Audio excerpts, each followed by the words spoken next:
so many retail investors, so individuals, have had such a good experience over the last 5 years buying dips that their first reaction to any pullback in the market is to buy. Now, one day that will end in tears.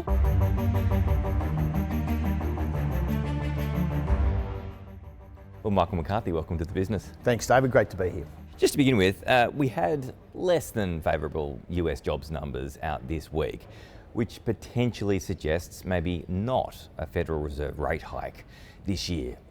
Is that your view?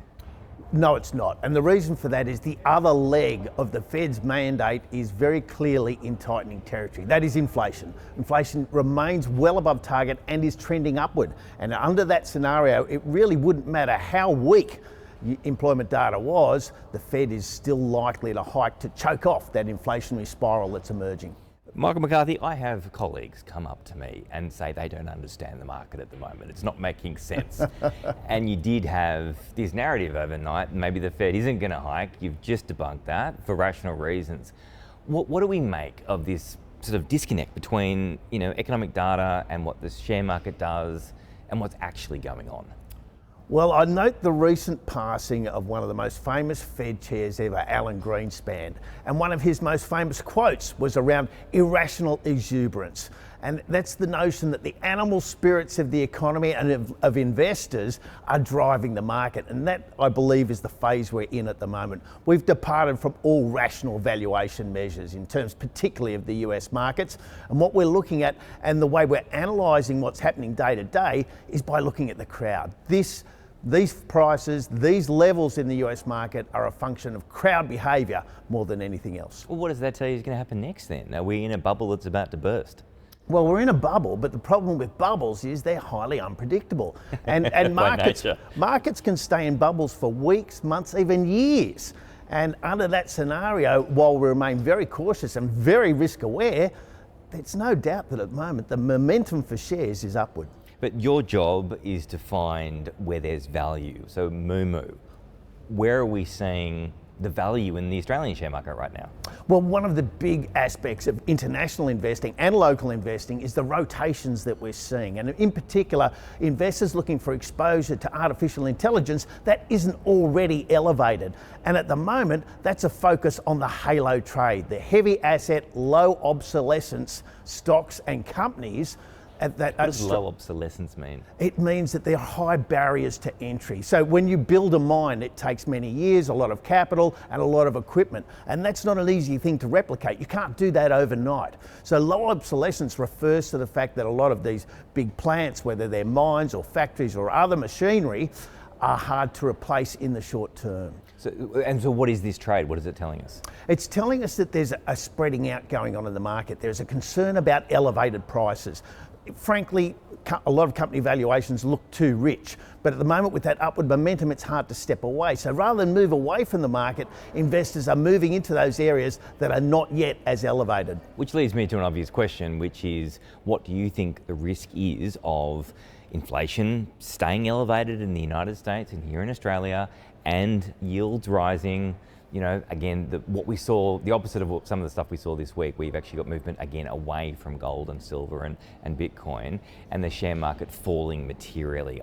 From what you have said, it sounds like that's where you're going with this logic. There is a real possibility. There's a couple of issues around this though. There's no doubt valuations are stretched, but so many retail investors, so individuals, have had such a good experience over the last 5 years buying dips that their first reaction to any pullback in the market is to buy. Now, one day that will end in tears. Well, what could break that? What could break that? Well, I would argue the markets at the moment are pricing perfection. So a sudden realisation that interest rates are not only not going down but are likely to go significantly higher might be the sort of thing that could get markets thinking, well, it's time for a revaluation. But what's most likely to burst the bubble is momentum. A sharp reversal in momentum downward that catches people out and jags. So it lands on a shelf the first time with the dip buyers and then pushes through that shelf. And that sort of scare is what's needed to change the psychology of the market. Well, speaking of changing the psychology of the market, we have seen broadly, nationally, house prices move into negative territory. We haven't seen that really in a generation, if it's consistent, if it keeps going. What do you think is driving the housing market really? Is it supply or is it government policy and interest rates? Well, up until now, the lack of supply has been a big issue. And of course, demand is very real, and it's been fed by various programs. The First Home Buyers program, for example, fed demand enormously in the housing market. And we've been seeing this sort of subsidisation of housing purchase for 25 years. So the sudden changes now, the removal of those subsidies, and now a larger impost on investors in residential property means that we could see a very significant correction. And we're subject to the laws of unintended consequences here.